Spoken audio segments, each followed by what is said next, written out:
Alors, je reprends. Pour ces moines, eh bien, les cisterciens, donc, qui sont issus de Bernard de Clairvaux, au contraire, à la différence, par exemple, des moines, des moines noirs, hein, on les appelle, hein, des moines de Cluny, eh bien, lui, au contraire, donc, il veut promouvoir un idéal un petit peu plus simple, plus d'austérité, pour être plus en contact avec Dieu. Alors, au-delà de ces différences, on va dire, il y a des monastères qui sont plus stricts, il y a d'autres monastères qui sont, je dirais, plus en contact avec les fidèles. Mais en tout cas, la vie monastique se déroule plus ou moins de la même façon pour tout le monde. Alors, ici, sur ce document, vous avez donc un plan de l'abbaye de Sénanque, qui date du XIIIe siècle. Alors, la vie des moines se déroule principalement autour de 3 ou 4 pièces principales. Alors, la première, c'est évidemment le cloître. Hein. Le cloître, grosso modo, c'est un jardin, si je puis dire comme ça. Ici, donc au centre, vous avez un petit jardin hein, qui est flanqué, je dirais, d'un portique de colonnade, dans lesquels les moines généralement déambulent et tournent autour. Vous avez également dans les monastères la seule pièce qui est chauffée, qu'on appelle le scriptorium. Donc le scriptorium, c'est là où les moines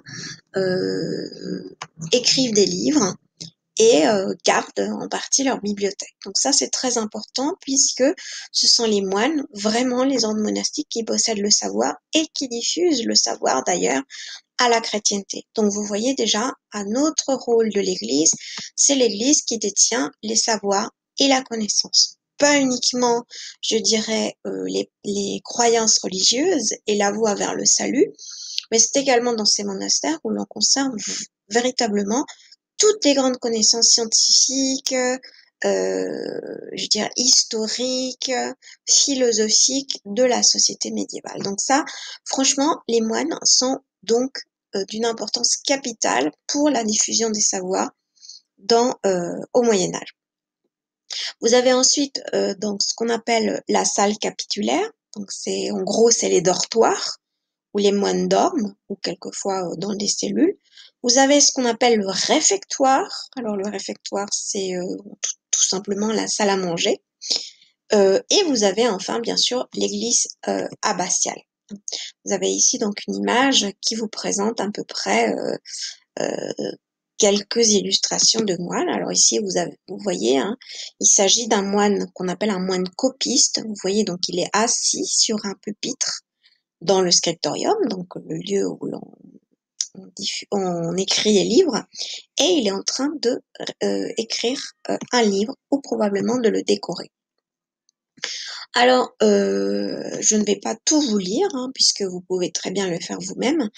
Donc ici, je vous détaille la vie quotidienne et le travail des moines. Ensuite, bien sûr, donc je voudrais vous parler, mais vous l'avez déjà deviné, enfin, donc sur le rôle important du pape. Alors, il y a 2 papes principaux que vous devez retenir. Alors, Grégoire VII et Innocent III, puisque ce sont vraiment ces 2 papes qui vont imposer, je dirais, l'autorité suprême et incontestable du pape. C'est-à-dire que ces 2 personnages vont vraiment faire en sorte que le pouvoir de Rome se pose totalement au-dessus, et complètement au-dessus, déjà de tous les membres de l'Église, mais surtout au-dessus des pouvoirs laïcs, principalement, je dirais, des empereurs et des rois. Et cela leur donne une énorme légitimité.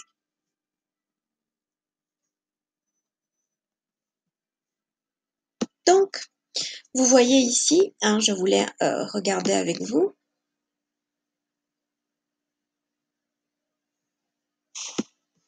le diktat, en gros, enfin le Dictatus Papae de Grégoire VII. Alors pour vous montrer à quel point, donc déjà le pape c'est le chef de l'Église, le chef de tous les chrétiens, celui qui a du pouvoir sur les rois, sur les princes. D'ailleurs je vous rappelle que c'est le pape, lui, qui peut garantir et qui peut couronner les empereurs. Donc ça aussi, c'est quelque part quelque chose de très intéressant puisqu'il légitime, le pape est le seul à pouvoir légitimiser le pouvoir laïque, donc des princes et des rois. Alors vous voyez, donc vous avez l'Église romaine a été fondée par le Seigneur notre Dieu. Seul le pouvoir du pape est universel. Le pape est le seul homme dont tous les princes baisent les pieds. Il lui est permis de mettre fin au pouvoir des empereurs. Personne ne peut condamner une décision du pape. Celui qui n'est pas avec l'Église romaine n'est pas considéré comme catholique.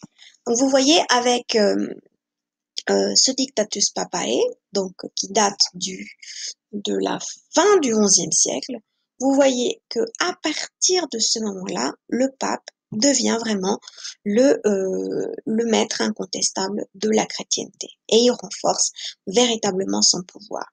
Alors, je vous le disais, hein, donc une des choses qui va nous intéresser, c'est que c'est vraiment les autorités ecclésiastiques et le pape qui légitiment le pouvoir laïque, le pouvoir des seigneurs, principalement. Alors, évidemment, ce rôle de l'Église et ce renforcement du pouvoir du pape va permettre justement d'influencer et de donner des directives au pouvoir laïque. Hein. Principalement, par exemple, l'Église arrive donc à influencer, comme je vous disais, les seigneurs et les souverains en imposant, par exemple, ce qu'on appelle la paix de Dieu. C'est-à-dire que c'est un jour dans l'année ou dans la semaine où on ne pouvait pas faire la guerre. Également, l'Église, vis-à-vis de la noblesse et des seigneurs, joue un rôle, je dirais, d'intermédiaire aussi entre eux et de pacificateur.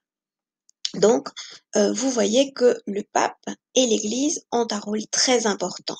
Avec je dirais, ce renforcement du pouvoir du pape, il est évident aussi que le pape, notamment voilà, Grégoire VII, vous voyez, hein, il est ancien moine de Cluny, va aussi faire beaucoup de réformes internes à l'Église pour donc assurer déjà son pouvoir et puis pour enlever éventuellement certaines pratiques qui n'étaient pas très correctes de la part de l'Église, notamment mettre un terme à ce qu'on appelle la simonie. La simonie, c'est tout simplement la vente hein, de la part, je dirais, de moines ou de prêtres et de vendre des faveurs.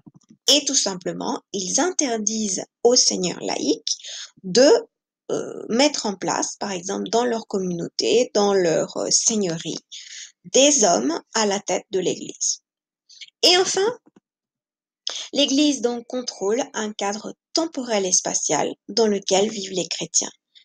Comme vous voyez, et nous l'avons vu avec l'exemple de Sainte-Foy de Conques, l'Église est véritablement au centre de la ville, au centre de la vie des chrétiens et tout autour, vous avez des espaces qui se construisent justement autour de l'église. Donc comprendre aussi que le bâtiment, la cathédrale ou l'église, détermine l'espace et marque l'espace. Donc ça, c'est une autre manière d'influencer. Et non seulement les églises, mais également, vous allez trouver d'autres types de bâtiments, des églises, des prieurés, des abbayes, des cimetières, hein, des foyers, et puis aussi des comment dire, des hôpitaux. Hein, des hôpitaux, puisque ce sont les moines aussi, des léproseries. Hein. Les léproseries, ce sont comme des hôpitaux dans lesquels les prêtres soignent les gens qui sont malades de la lèpre. Donc cet aspect-là aussi, côté médical et aussi côté enseignement, puisque les premières universités seront tenues évidemment par des moines, hein, dont je vous parlais bien sûr de ce pouvoir et de cette connaissance.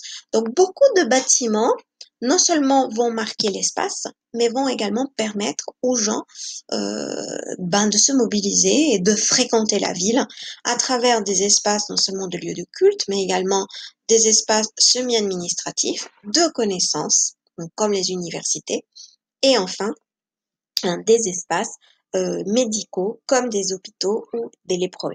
Donc en gros,